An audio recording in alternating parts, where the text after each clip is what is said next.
nothing. I'm trying to pull. We lost the keys to this car. I'm trying to move this car over so I can get out. What do you mean I'm damaging my stuff? Okay. So we were called because I guess you guys are having an argument outside. We're not having an argument. He's been outside with me for the last 30 minutes, and he's been helping me trying to move my truck. Who? My neighbor, Doug. He's right there. Someone want to speak to Doug? Where's your girlfriend at? Inside, probably. Inside? Okay. Can we have her come out here so we can talk to her? Not really. You won't go to all hang out with him. Okay. I mean, do you guys have a warrant to be on my property? We're investigating a complaint. But I do.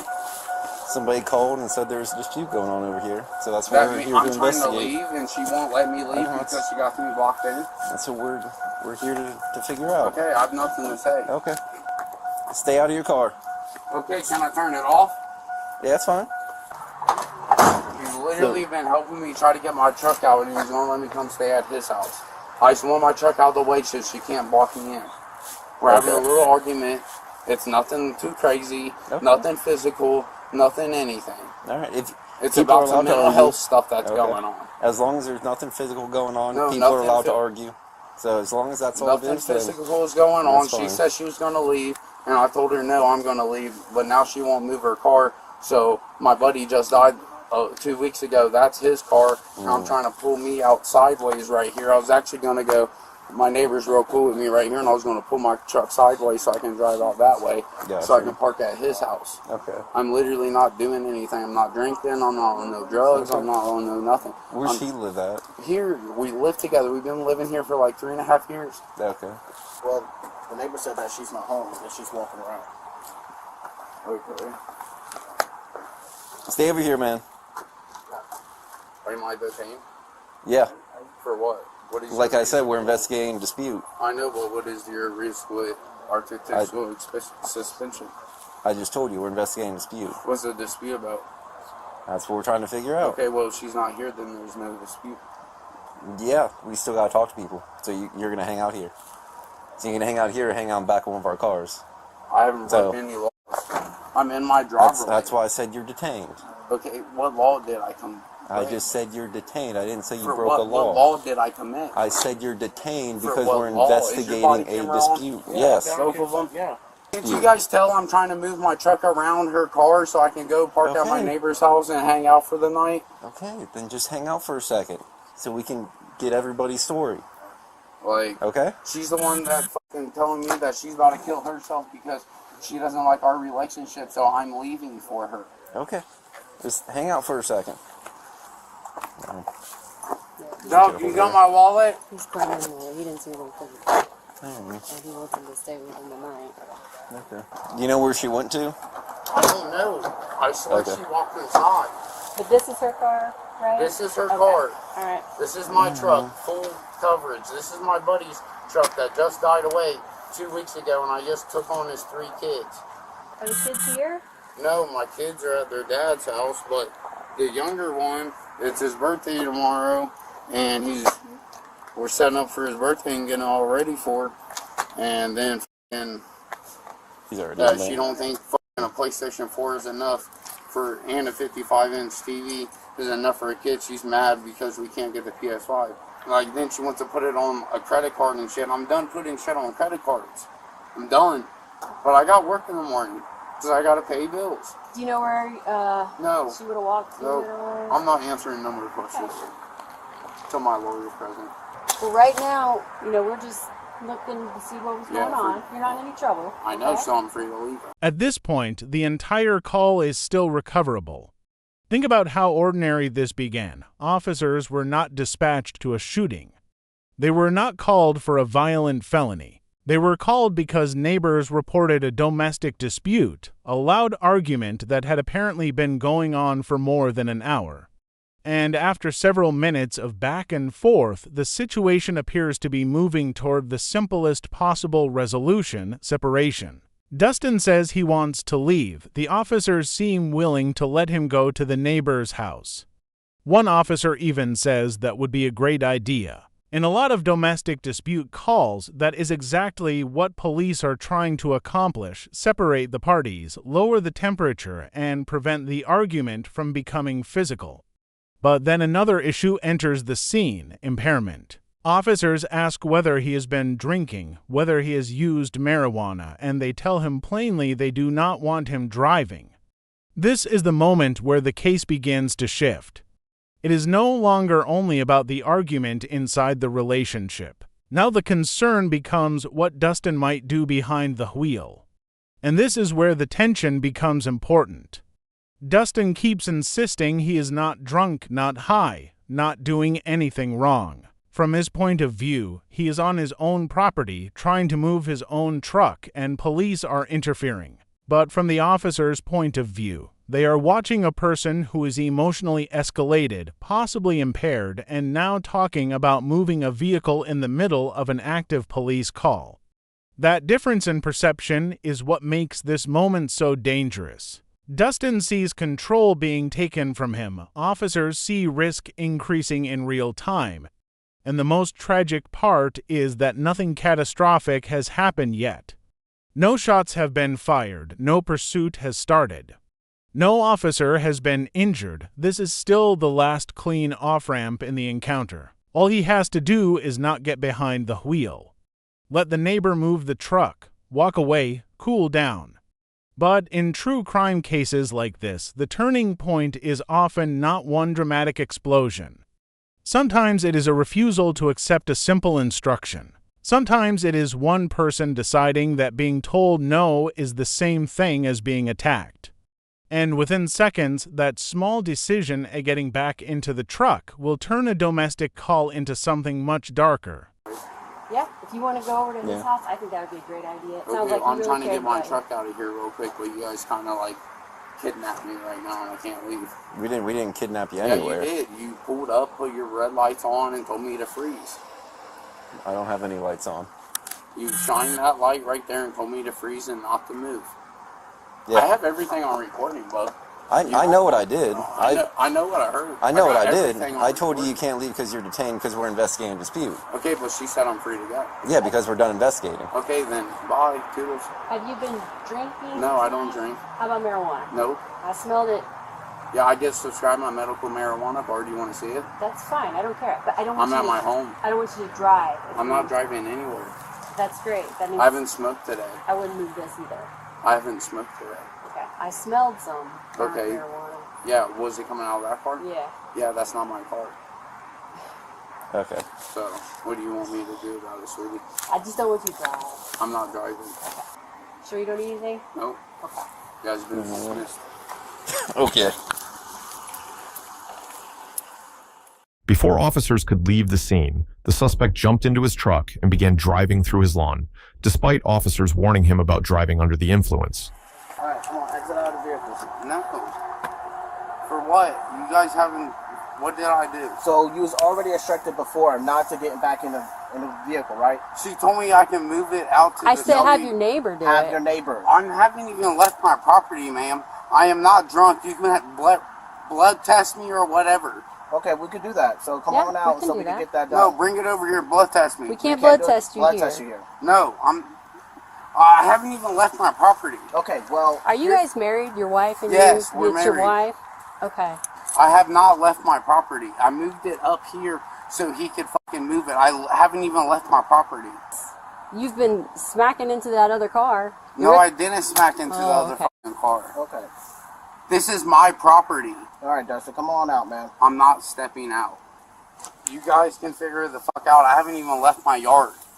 Technically, you did. You 'cause did. Technically, your left tire is in the street. This is my street until the fucking about 3 inches. This curb right here is my curb. If anything goes wrong with this curb, I pay for it. No, you don't. Like, you guys came here for a dispute, now you're trying to fish for something else. No. We're not dismissed. fishing for anything We else. told You're you not to already- drive. We told you not I'm to not drive. driving. I moved it forward in my grass so he can drive it. I'm not driving. I'm not under the You're influence. operating the vehicle. No, I'm not. I'm not under any influence. That's not why you guys came here. No, that's not why we came here, but under investigation, right? No, that's not how an investigation That's works. exactly how investigation I'm works. calling my lawyer Okay. right now. So, here's the deal. Either you get out of the vehicle, or we're going to have to extract you out of the vehicle. For what? I didn't do anything wrong. Okay. So, I expect you to be either under the influence of alcohol or drugs. I'm Or not both. under alcohol or drugs. Okay. Or both. You So, guys don't have any entries. It was my vehicle.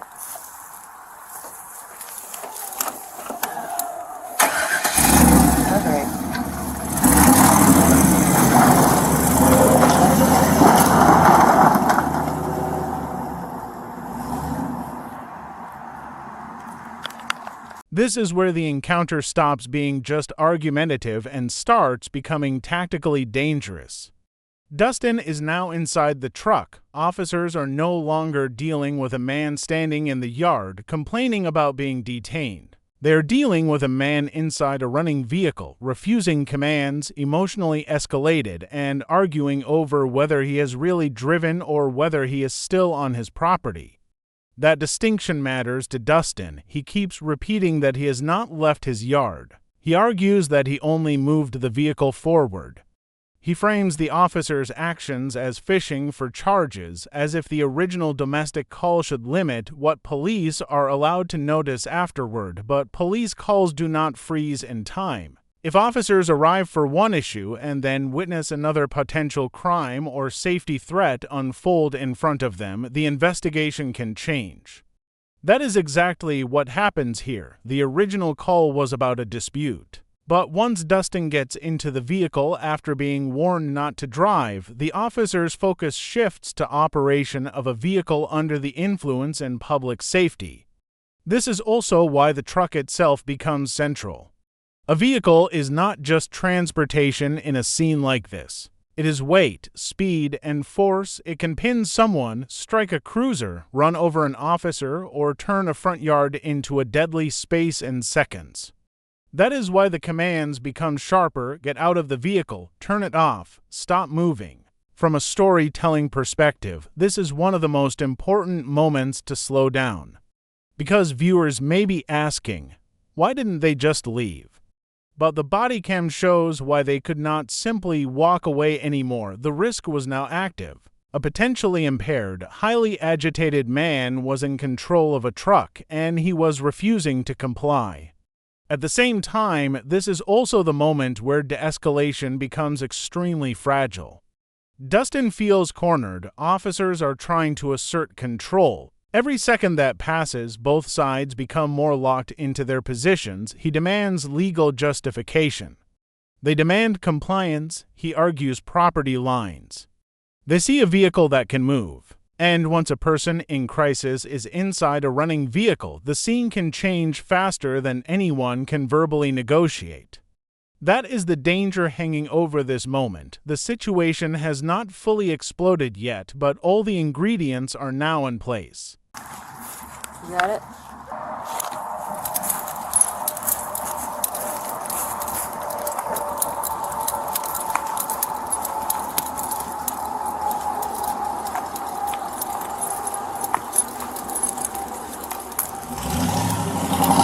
Watch it. Watch it.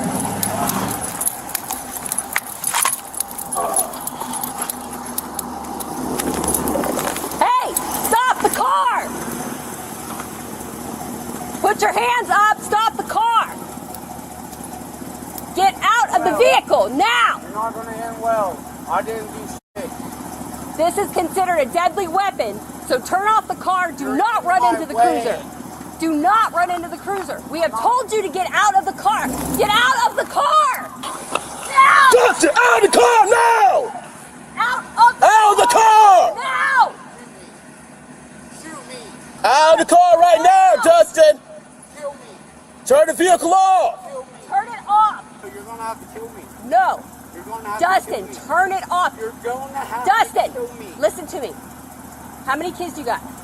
It doesn't fucking matter. It does matter. No, it doesn't, because you guys want to fucking cause the issue. No, we don't. We don't want you to get hurt. Get out of the vehicle You guys now. want to cause the issue. Dustin, get out of the vehicle. Get out of the vehicle, Dustin! Turn the vehicle off, man! No, I haven't done nothing. You're operating the vehicle right now! You're under Blow the me. influence of drugs No, or I'm alcohol. not. Get out of the vehicle. Blow Get out of the me. vehicle! I haven't even left my house. You're about to open You're a in the big road law right case. now. You're about to open This- a big Dustin? law case. Dustin, listen to me. You're about to open a big Just law case. turn off the car. I got mental health problems. Okay. And you're not taking this. Then solid I want to shit. help you. Dustin, you want to talk to somebody, right? You want to talk to your Bring neighbor. him here now. Turn the vehicle off and get out of the vehicle. Bring him here now. Drinking or Kidnapping. doing You alcohol. told me I could leave. Then you want to kidnap me? Walk to your neighbor's house. I was. Then you guys fucking want to surround me. but we can't do the test from inside the car. Both of my hands out here, and I can blow into it. You don't have anything that's portable that you can blow into. That's what I'm saying. No, we don't. We'll figure it out a different day. No, not a different day. It's right What now. are my charges? What are my charges? Operating a vehicle under the influence. What is your article of suspicion? Right there. Slurred speech. Okay? I don't trust you guys. But you need to turn off the car and get out of the vehicle. Okay, well, you got to turn off the vehicle. If you ram the cruiser, it's going to get a lot worse. We don't want that to happen. It's literally driving right now. This section is deeply disturbing because the language changes. Dustin is no longer only saying, "I didn't do anything." He is now saying, "Shoot me." He says, "Kill me." He tells the officers they are going to have to kill him. Then, just moments later, he says he has a mental health problem. That combination is one of the most dangerous patterns officers can face: a person in crisis inside a vehicle, refusing commands, asking police to use deadly force. Viewers may recognize this as the kind of moment often described as a possible suicide by cop dynamic, where a person may not directly take their own life but behaves in a way that pressures officers into a deadly confrontation. But it is also important not to oversimplify what the officers are seeing. This is not just a mental health call anymore. Dustin is in a running truck. Officers are warning him not to ram the cruiser. They're telling him the vehicle can be considered a deadly weapon. They're trying to talk, but they are also preparing for the possibility that the truck moves forward and someone gets crushed or struck. That is what makes this moment so tense. Compassion and survival are happening at the same time. One officer tries to humanize him, asking how many kids he has. Another tells him they do not want him to get hurt. They're trying to pull him back from the edge emotionally. But tactically, they cannot ignore the threat in front of them. And for the audience, this is the moment where the case becomes more than a simple question of compliance. It becomes a question of crisis management under extreme pressure. How do you de-escalate someone who believes he is being kidnapped? How do you reason with someone who says he wants to die? How do you create time and distance when that person is inside a vehicle that can become deadly in 1 second? The tragedy is that there are warning signs everywhere. His emotional state, his fixation on being wronged, his refusal to exit, his suicidal language, his insistence that officers caused the situation. All of it points to a person spiraling out of control. And then comes the detail that changes everything. Officers will later say he opened fire from inside the vehicle. At that moment, the crisis is no longer theoretical. It is no longer only about what he might do. The danger becomes real, immediate, and irreversible.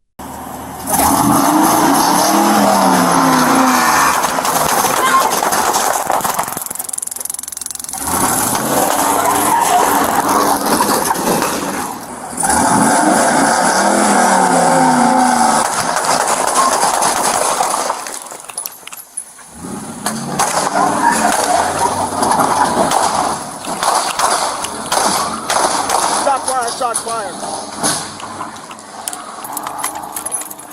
I don't know. I got hit by something. You good? You good? You good? I think so. I got hit by something, but Yeah. I think it was a firecracker. Yeah, you got a little one. He took off his vehicle.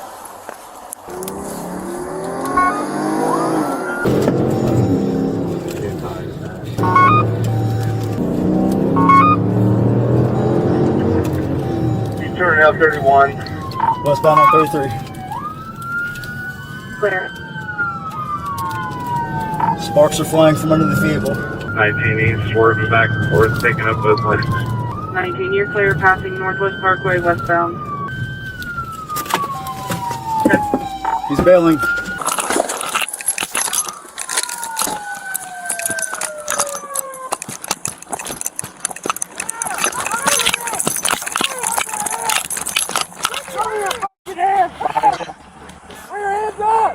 Hands up!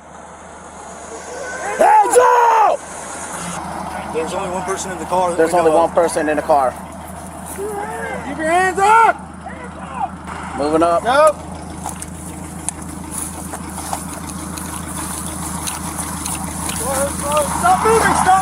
Stop moving, brother. Roll on your stomach. Guns here. Roll on your stomach. Keep rolling. Got it.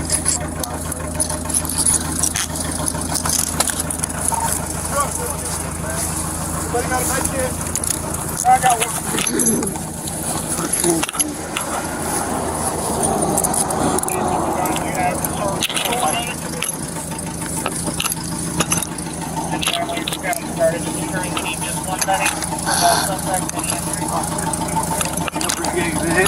In the neck, man. Been hitting the neck.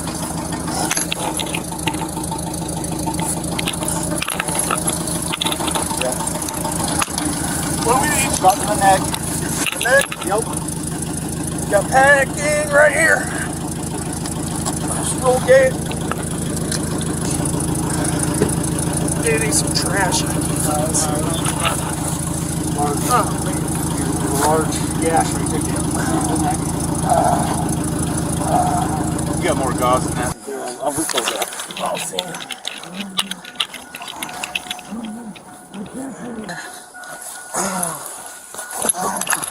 Is there anything on his arm, or is it just his shoulder?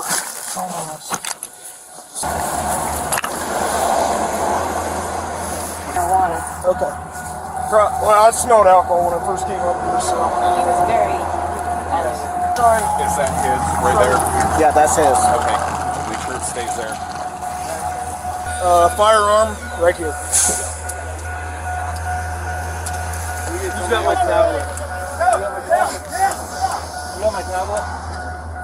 The suspect, 29-year-old Dustin O, opened fire on officers from inside his vehicle as the officer tried to take him into custody. The officer was injured from flying debris, but she was not struck by gunfire. She was transported to a local hospital, treated, and released. No other officers were hurt. Dustin then fled the scene, striking a squad car and several other vehicles before he was stopped after a pursuit. He was charged with attempted aggravated murder, 3 counts of felonious assault, weapon under disability, failure to comply, discharging a firearm into a habitation, and vandalism. He pled guilty and was sentenced on April 3rd, 2026 to 58 to 63.5 years in prison, with 54 years mandatory. He will spend decades behind bars with an estimated release date of September 28, 2083.